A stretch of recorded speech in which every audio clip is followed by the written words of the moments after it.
Good morning student. आज हम व्यावसायिक नियमन व्यवस्था में ग्रहणाधिकार के बारे में पढ़ेंगे। लीन क्या होता है? ग्रहणाधिकार एक व्यक्ति का ऐसा अधिकार होता है जिसके अंतर्गत वह अपने पास में कोई रखी हुई वस्तु या माल या सामान को उस समय तक रोक कर रख सकता है जब तक कि उसकी कुछ उचित मांगे अर्थात किसी माल का मूल्य, खर्चे, पारिश्रमिक अथवा किसी बकाया ऋण या धनराशि के बकाया होने के कारण राजनियम द्वारा उत्पन्न अधिकार से है। टी.आर. देसाई ने बताया कि ग्रहणाधिकार किसी भी व्यक्ति का वह अधिकार होता है जिसके कारण उसके पास रखी हुई वस्तु को तब तक रोके रखने का अधिकार होता है जब तक कि उसकी निश्चित एवं उचित मांगों को पूरा न कर दिया जाए। लेकिन कब्जे में रखे हुए माल का स्वामी कोई दूसरा व्यक्ति भी हो सकता है। सामान्य परिभाषा: ग्रहणाधिकार एक व्यक्ति का वह अधिकार होता है जिसकी उत्पत्ति राजनियम या व्यापार की प्रचलित परंपराओं के द्वारा होती है। इस अधिकार के द्वारा वह व्यक्ति अपने कब्जे में रखे हुए माल को तब तक रोके रख सकता है जब तक कि उसकी उचित एवं वैधानिक मांगों को पूरा नहीं कर दिया जाता। ग्रहणाधिकार के लक्षण: कैरेक्टरिस्टिक्स ऑफ लीन: माल व्यक्ति के कब्जे में होना चाहिए। माल का वास्तविक स्वामी ग्रहणाधिकार रखने वाले व्यक्ति के अतिरिक्त अन्य कोई व्यक्ति नहीं होना चाहिए। ग्रहणाधिकार की उत्पत्ति अनुबंध के द्वारा नहीं होती है बल्कि राजनियम या व्यापारिक परंपराओं के लागू होने से होती है। मांग पूरी न होने तक माल को रोके रखने का अधिकार होता है। ग्रहणाधिकार एक व्यक्तिगत अधिकार है, इसका हस्तांतरण भी संभव नहीं है। माल को केवल रोके रखने का ही अधिकार है, उसे बेचने या विक्रय करने का अधिकार नहीं है। वैधानिक रूप से प्राप्त माल पर ही ग्रहणाधिकार प्राप्त होता है। माल उसके अधिकार से बाहर जाने पर ग्रहणाधिकार भी समाप्त हो जाता है। ग्रहणाधिकार दो प्रकार के होते हैं: विशिष्ट ग्रहणाधिकार और सामान्य ग्रहणाधिकार। पहला है विशिष्ट ग्रहणाधिकार, पर्टिकुलर लीन। विशिष्ट ग्रहणाधिकार से आशय ऐसे ग्रहणाधिकार से होता है जो किसी व्यक्ति को किसी विशिष्ट वस्तु के संबंध में प्राप्त होते हैं। विशिष्ट ग्रहणाधिकार एक व्यक्ति द्वारा किसी दूसरे व्यक्तियों की विशिष्ट वस्तु के संबंध में किए गए व्यय, परिश्रम, चातुर्य या बकाया मूल्य को प्राप्त करने के लिए उसकी वस्तु को तब तक रोके रखने का अधिकार होता है जब तक कि उसे उस राशि नहीं मिल जाती। विशिष्ट ग्रहणाधिकार केवल विशिष्ट वस्तुओं के संबंध में बकाया राशि को प्राप्त करने के लिए ही किया जाता है, अन्य किसी वस्तु के लिए नहीं।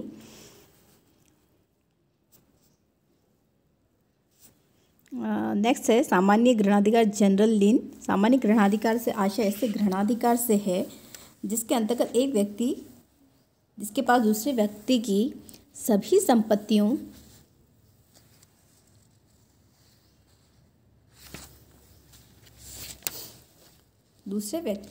संपत्तियों माल या वस्तु को तब तक रोके रखने का अधिकार होता है जब तक कि सभी ऋणों एवं दावों का निपटारा न हो जाए। इस प्रकार सामान्य ग्रहणाधिकार के अंतर्गत एक व्यक्ति दूसरे व्यक्ति से ऐसे माल को जो कि उसके पास रखा हुआ है तब तक रोक के रख सकता है जब तक कि उसकी बकाया राशि उसे नहीं मिल जाती। यह अधिकार विशेष वस्तु पर न होकर सभी वस्तुओं पर प्राप्त होता है, ऐसे ही सामान्य ग्रहणाधिकार कहते हैं। सामान्य ग्रहणाधिकार भारतीय अनुबंध अधिनियम की धारा 171 के अनुसार निम्नलिखित को प्राप्त होता है: बैंकर्स को, आढ़तिया मतलब फैक्टर्स, गार्डपाल, वेयरफिंगर्स, उच्च न्यायालय के न्यायवादी को, बीमा दलाल आदि को।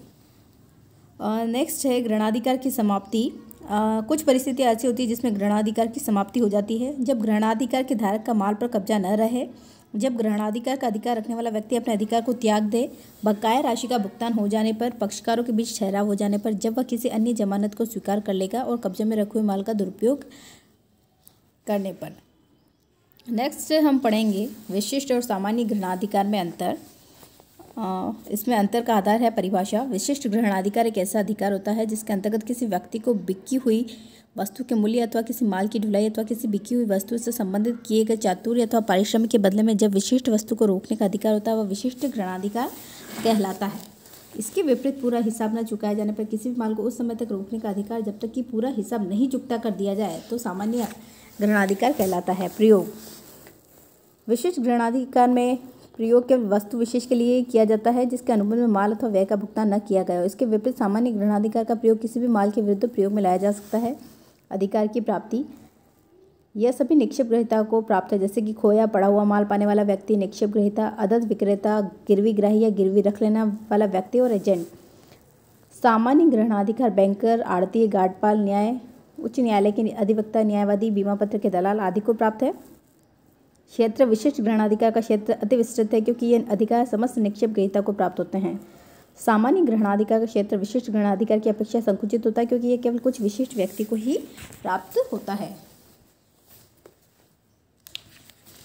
विस्तार विशिष्ट ग्रहणाधिकार प्राप्त व्यक्ति को सामान्य ग्रहणाधिकार प्राप्त नहीं होता है, जबकि सामान्य ग्रहणाधिकार प्राप्त व्यक्ति को विशिष्ट ग्रहणाधिकार भी प्राप्त होता है।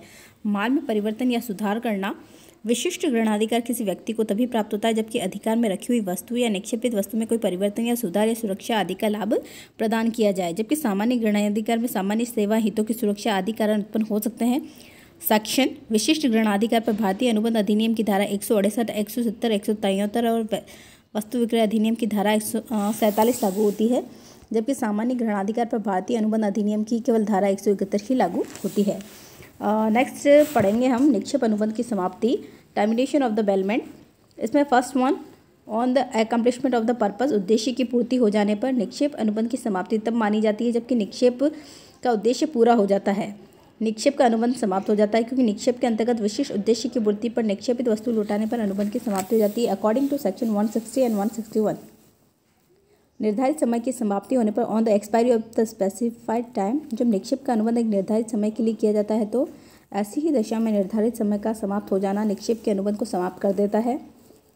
धारा 160 और 161, शर्तों के विपरीत कार्य करने पर on doing act against the conditions of the contract, यदि निक्षेप ग्रहीता निक्षेपित वस्तु का उपयोग यदि निक्षेप की शर्तों के विपरीत ऐसा भी कोई कार्य कर देता है तो निक्षेपों की शर्तों के विरुद्ध या उसके विपरीत निक्षेप की इच्छा पर निक्षेप अनुबंध को समाप्त कर दिया जाता है। अकॉर्डिंग टू सेक्शन 153, निःशुल्क निक्षेप की दशा में वैन बेलमेंट इज द ग्रेटिट्यूस, निक्षेप अनुबंध के अंतर्गत यदि निक्षेपित वस्तु का कोई शुल्क नहीं लिया जाना तय माना जाता है तो ऐसी दशा में निक्षेप के निर्धारित समय या उद्देश्य के पूरा हो जाने से पहले ही निक्षेप के अनुबंध को समाप्त कर सकता है। लेकिन ऐसी स्थिति में यदि निक्षेप ग्रहीता को लाभ की तुलना में हानि हो जाती है तो निक्षेप ग्रहीता ऐसी हानि की पूर्ति निक्षेप से करवा सकता है। धारा 159 के अनुसार मृत्यु हो जाने पर ऑन डेथ, जब निक्षेप का अनुबंध निःशुल्क है तो ऐसी दशा में यदि निक्षेपी या निक्षेप ग्रहीता में से किसी एक भी पक्षकार की मृत्यु हो जाती है तो ऐसी दशा में निक्षेप का अनुबंध समाप्त हुआ जाता है। विषय वस्तु के नष्ट हो जाने पर on the destruction of the subject matter, जब निक्षेप अनुबंध के अंतर्गत निक्षेपित वस्तु पूर्णतः नष्ट हो जाती है तो ऐसी दशा में निक्षेप का अनुबंध समाप्त हो जाता है। Thank you.